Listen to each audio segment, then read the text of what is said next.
Hey guys, welcome back to my channel. I'm doing a video in the car because that's the only place I get some time alone. Otherwise, I'm a Siamese twin with my baby. It's gonna look a little bit dark because it is almost 9:30 p.m. Anyway, as you guys can see from the title down below, in today's video I will be talking about whether or not it's worth studying in Canada. Is it worth the hype? Are they using international students as cash cows? We will be talking about that in today's video.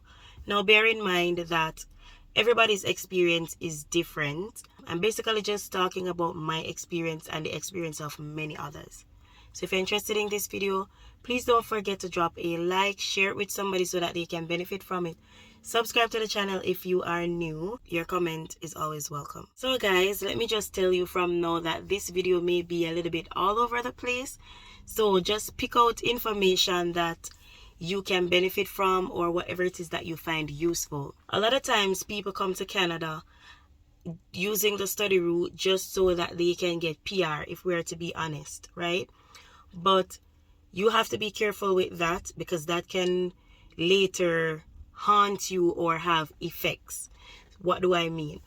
So when I was coming to Canada, I was like, I don't want to go back to school formally. I just want to, the most, get some certificates or, do some small courses, but not like a master's degree or a bachelor's degree or, anything like that. It ended up that a master's degree would be the best fit for me for my points in order to get the points.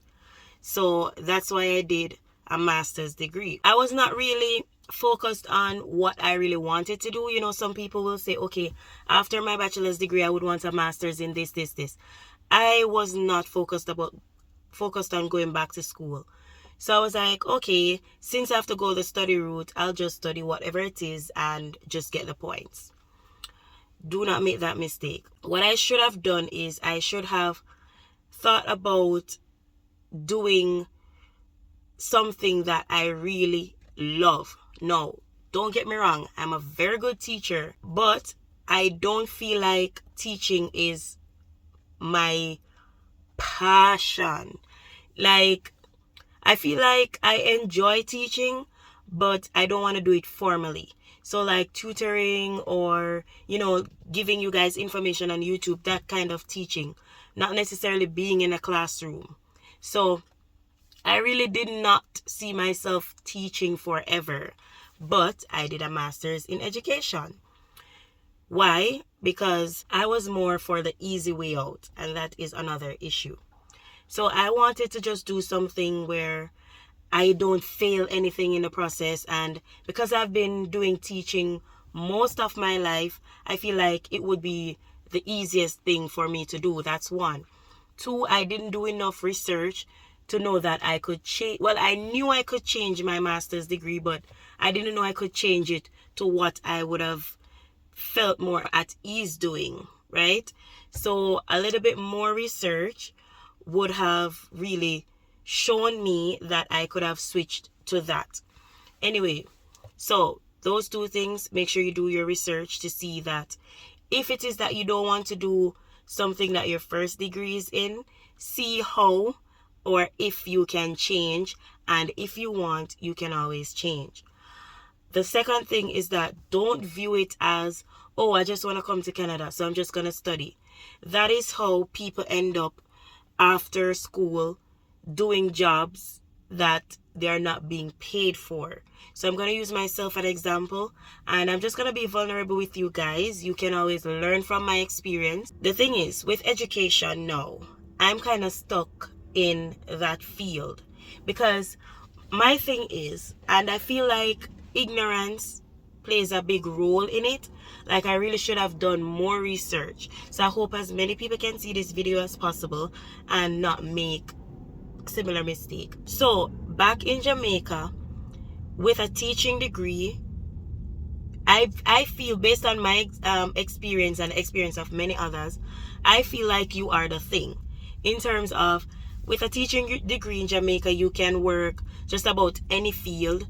I mean, of course, except the obvious like healthcare or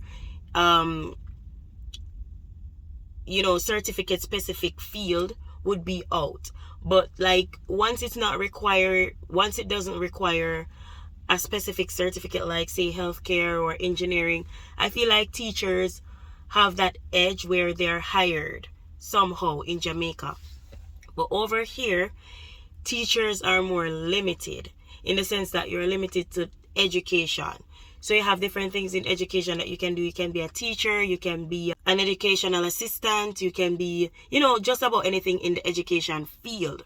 If you are to step out of the education field, a lot of these jobs will either see you as overqualified and don't want to take you, or you'll obviously be underqualified or not qualified to work in certain fields that you are looking to go into. If I were into education, probably I would not have felt this way, because I guess people who really want to be teachers would, be happy about it. But the fact that I want to change is not that I'm not into teaching, but I'll get into that later. But the fact that I want to change is kind of harder on me where that is concerned. Now, in this situation, based on what I just explained, I am forced to either take a job that I am overqualified for, or I am going to have to go into education. As I said, I have no issues going into education. But the thing is, as an immigrant, it is hard to get into education because they want to take people who grew up in the system. You have gone through their education system, mean you started high school and you go up. So you kind of have an experience, with how it works. Imagine me coming from my home country that's different from theirs. So they would more give somebody who is in the system or who has been in the system edge over me, which is kind of understandable, but it is unfortunate. So what does that mean? I'm left to do something still in education, but kind of less than teaching. So for example, I'm left to do substitute teaching. I have no issues with substitute teaching because it is just like 1,000 to 1,500 less than what actual teachers make based on my pay scale, and it is less work, so it's understandable. As a substitute teacher, you just go in and you do your hours and you get your pay, while as an actual teacher, you stay for the time unless you do part-time, right? But the thing with that is, as a substitute teacher, your hours are not sure. As a teacher, you know that you're timetabled and you work Monday to Friday, 7 to 2 or whatever it is. But as a substitute teacher, it's really up to the mercy of the teachers who call out. And the fact that you have several substitute teachers, it means that you have to be kind of like fighting for hours. So this time you may make a good money, next time you may not make a good money. So your pay is not constant. So that is kind of an issue. Imagine doing that with a master's degree. You know what I mean? So, but as somebody says, there are levels. So you just start out there and you can always climb, which is kind of fair, but after going to school and spending so much money, you would really think that as soon as I'm finished, I'm going to jump on this and I'm going to be good. The next thing with that now is you have to get your license to practice as a teacher in Canada, and I believe in the US as well. In Jamaica, once you're finished with school, you are ready to take on a job. In Canada, you have to apply for your license. For one, it is very expensive, and two, it takes time. So my license is still being processed and it's been a year. So imagine if I had waited until I left school. I applied last year, it's been a year, it's still processing. So what I am left to do is work a job that is not paying as much. I mean, some people are lucky to get good paying jobs, but not everybody is that lucky, right? The next thing is that you have to do your research to find out what province. I mean, somebody would say teachers are always in demand, so yeah. But I feel like some provinces still do have a bigger demand for teachers than some, and I feel like as immigrants, you will more get an actual teaching position in Ontario as opposed to other provinces. So that is also something that you have to research to the T.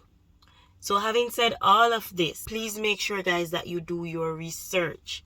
I mean, everybody's aim is different. Some people want to know that they finished school and they're in a good paying job because, to be frank, as immigrants, we spend a lot of money on education. So you want to be sure that you get a job where you can get back that money plus take care of your family, if we are to be honest. So it is really good to do your research, because sometimes people come to Canada and they see people, most times people come through education, and then you get here and you are working. Like, I don't want to call any names because I don't want it to look like this job is better than this job or whatnot. I'm just not trying to get into any drama.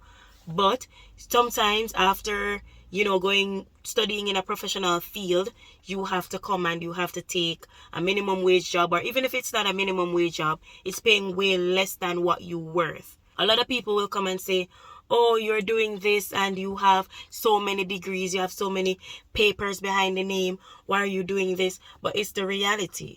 It's the reality. You come here and you cannot get a job because, one, what you want to do is not in the province, it's not a big thing in the province that you are in, or you are either waiting for your papers to process, like a license or whatever it is that you need to practice, or it's a case where they don't want to take you because you are not used to their system.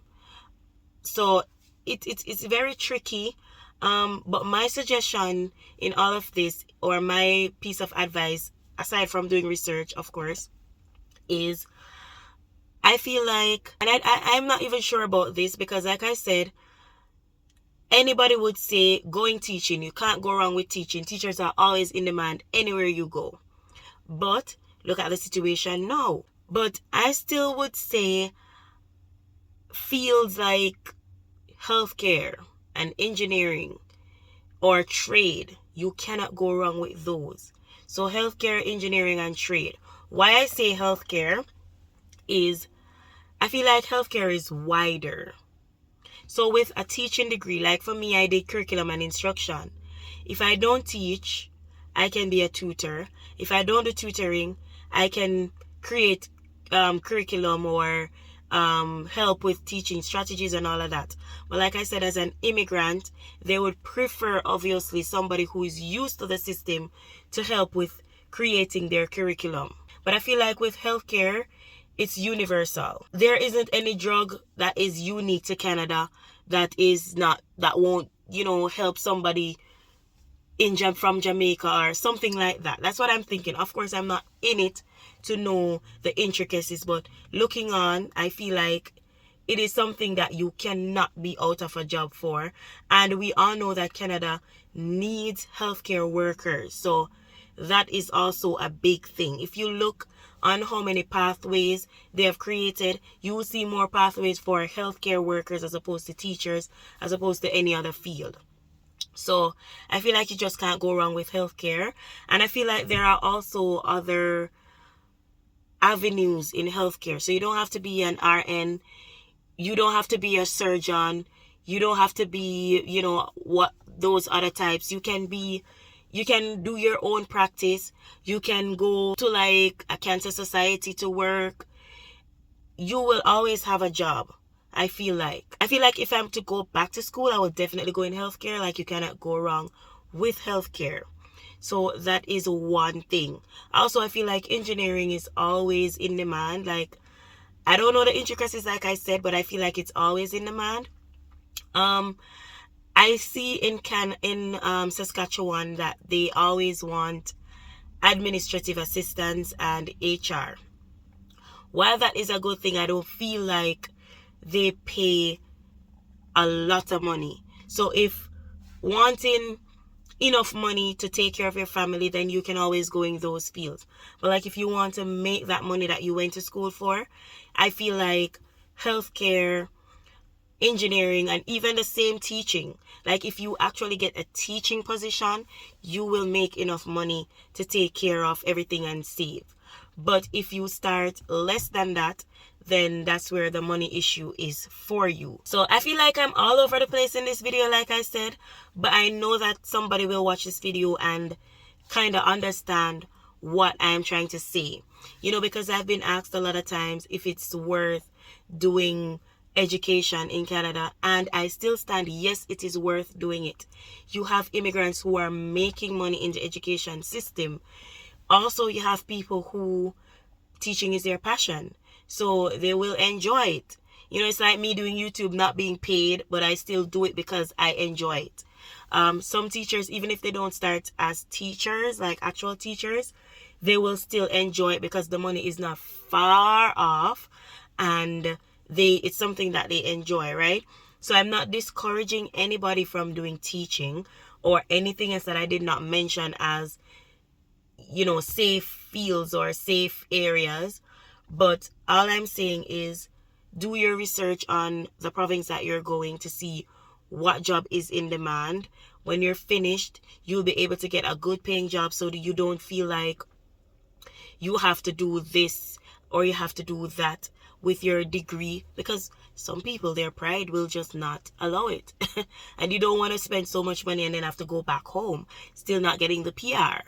So, you know, just do your research and see how best it works out for you. And I wish you guys all the best. Thank you so much for watching this video. Please share it with somebody who you think may benefit from it.